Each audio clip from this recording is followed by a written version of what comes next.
विपीके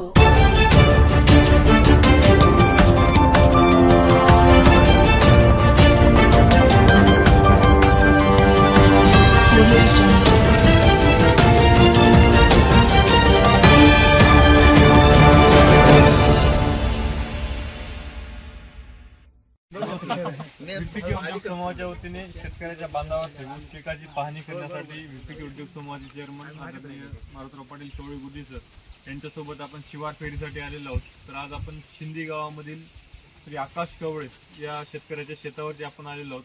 डिसेंबर महिन्यामध्ये लागवड केलेला हा प्लॉट अत्यंत चांगल्या पद्धतीने याची वाढ या ठिकाणी झालेली आहे. तर आपण शेतकऱ्यांकडून जाणून घेऊ की त्यांनी सुरुवातीपासून याच्यामध्ये काय मशागत केली, खताचं व्यवस्थापन कसं केलं आणि लागवड करते वेळेस अंतर काय ठेवला होता, टिपरातलं अंतर आणि 2 सरींमधलं अंतर काय आहे याबद्दलची माहिती आपल्याला आकाश कवळे हे थोडक्यामध्ये सांगतील. नमस्कार. हा आमचा जो क्षेत्र आहे एक 2 एकरचं क्षेत्र आहे आणि ज्यावेळेस आम्ही लागवड करतो त्यावेळेस आम्हाला थोडंसं लेट झालं. म्हणजे ऑक्टोबरमध्ये लागवड करायला, सप्टेंबरमध्ये लागवड करायला पाहिजे होतं, पण आमची जमीन तयार नसल्यामुळं आम्ही डिसेंबरच्या पहिल्या आठवड्यात लागवड केली. आणि या ठिकाणी जमिनीची नांगरट पुन्हा सरी मारून घेऊन आम्ही जो अंतर आहे ऊसा सरीतला तो थोडासा आमचा कमी झालेला आहे. आता जो अंतर आहे तो 4 फूट आहे आणि आमची जे पुन्हा त्याच्यानंतर कांड्यातली मधली अंतर जे आहे टिपऱ्यातली तर एक अर्धा फूट आम्ही ठेवलेले आहे दोन्हीच्या आतमध्ये.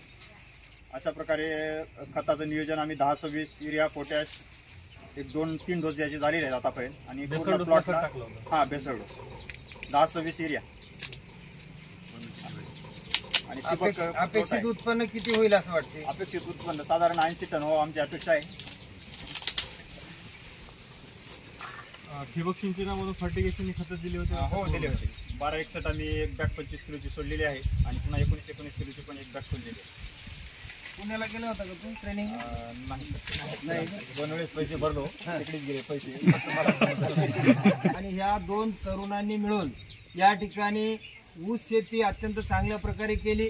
या ठिकाणी कुक्कुटपालनाचा सुद्धा व्यवसाय हे तरुण करतात. त्यांनी कुठल्या नोकरीच्या मागे न लागता स्वतःच्या शेतीमधून अत्यंत चांगल्या प्रकारचं उत्पन्न काढून सन्मानाचं जीवन ही मंडळी जगत आहेत आणि यांचा आदर्श इतर तरुणांनी घेतला पाहिजे. शेतीमध्ये उत्पन्न नाही किंवा निराश होऊन आपण इतरत्र कुणाच्या मागे लागून नोकरी मागण्यापेक्षा या आपल्या शेतीची जर आपण सेवा केली तर खूप मोठं उत्पन्न काढून आपल्याला सन्मानाचं जीवन जगता येईल. आणि ह्याचं उदाहरण म्हणजे आमचे आकाश प्रभाकरराव कवळे आणि विकास प्रभाकरराव कवळे या 2 बंधूंनी, जसं राम लक्ष्मणाची जोडी तसं त्या 2 बंधूंनी अत्यंत शेतीमध्ये चांगलं काम करून आमच्या प्रभाकररावला एक उल्हास वाटेल असं काम केलेलं आहे. आणि निश्चित ह्या कार्याबद्दल आम्ही विपीके समूहाच्या वतीनं ह्यांचं अभिनंदन करतो आणि ह्यांना खूप खूप पुढील कार्यासाठी शुभेच्छा देतो. तरुणांनी असा आदर्श घेऊन काम केलं पाहिजे. तुमचं मॉडेल तुम्ही म्हणजे आयडॉल तुम्ही झालं पाहिजे लोकांची, तरुणांची. चला मजेत चला. तर आता आपण ऊस पिकाविषयी आकाश पाटील कवळे यांच्याकडून जाणून घेतलेलं आहे, परंतु ऊसाला शेतीपूरक व्यवसाय म्हणून ते कुक्कुटपालनाचा व्यवसाय या ठिकाणी करतात. तर कुक्कुटपालनाविषयी नवीन जर शेतकऱ्यांना कुक्कुटपालन करायचं असेल तर त्यासाठी तुमचं काय त्यांना मार्गदर्शन आहे, त्याबद्दल तुम्ही थोडक्यामध्ये मार्गदर्शन केलं तर पुढील शेतकऱ्यांना ते करण्यासाठी सोपं जाईल. नमस्कार, मी आकाश कवळे. या पोल्ट्री व्यवसायामध्ये आम्ही जवळपास 6-7 वर्ष झालं आहोत, पण गेले 2 वर्ष झालं आम्ही कंटिन्यूमध्ये हा व्यवसाय चालू आहे. आणि मागील काळामध्ये थोडीशी आम्हाला लॉकडाऊनमध्ये मार्केटची अडचण झाली, पण 1-2 वर्षामध्ये अत्यंत व्यवस्थित हा आमचा व्यवसाय चालू आहे. आणि मी ज्यावेळेस वडिलांनी अगोदर चालू केला होता, पण काही कारणास्तव तो व्यवसाय थांबला गेला आणि पुन्हा आम्ही एक 200 पक्ष्यापासून हा व्यवसाय सुरू केला. आणि आज जवळजवळ आमच्याकडे 1,500 पक्षी बॅचला आणि वर्षाकाठी 6 बॅच आम्ही कंटिन्यूमध्ये काढत आहोत.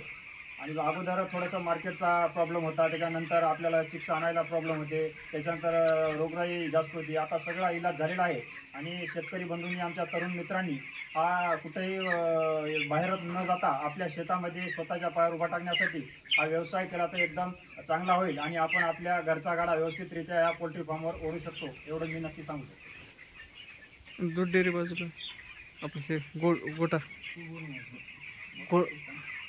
आणि त्या नमस्कार, मी तुम्हाला पक्षाबद्दल थोडीशी माहिती सांगेन. हा पक्षी आहे SR कंपनीचा बॉयलर. हा पक्षी स्टार्टिंगला ज्यावेळेस येतो त्यावेळेस 40 ग्रामचा येतो आपल्याकडे.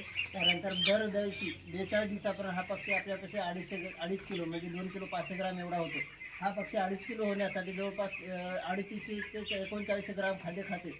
या खाद्यावर जेवढं खाईल तेवढं याचा वेट आहे. ज्या उन्हाळ्याच्या दिवसामध्ये यांना फक्त थंडीचं वातावरण द्यावं लागते, जेणेकरून आपल्याला यामध्ये फॉगर्स वगैरे बसवले पाहिजे.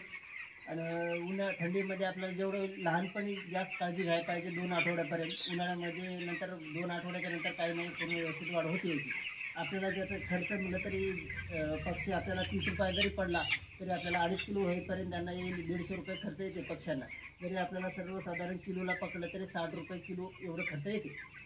याचं उत्पन्न म्हणजे 2.5 किलोचे जे मार्केट रेट असतात सर्वसाधारण 80 रुपये जरी रेट लागला तरी आपल्याला भरपूर पैसे पडतील पाठीमागे. किती पडतात एका पक्षामागे? एका अंदाज सांग. मागे आपल्याला 2.5 किलो झाला तर 50 रुपये पडतात. 50 रुपये एका पक्षामागे. पक्षामागे. तुमची बॅच किती पक्षाची आहे? आणि 1300 पक्षाचे 1000 पक्षी टाकले तर आपल्याला 40 दिवसांमध्ये 50,000 पाठीमागे पडतात. 40 दिवसात 50,000 रुपये पाठीमागे पडतात. म्हणजे एक पगार साधारणतः महिन्याला आपल्याला पाठीमागे पडतो. आणि हा जोड व्यवसाय, मुख्य व्यवसाय नाही. जास्तीत जास्त म्हणजे सकाळी अर्धा तास, रात्री अर्धा तास. फक्त सर्वात महत्त्वाची मेहनत आहे. आपल्याला इथे माणूस टिकून राहावं लागते.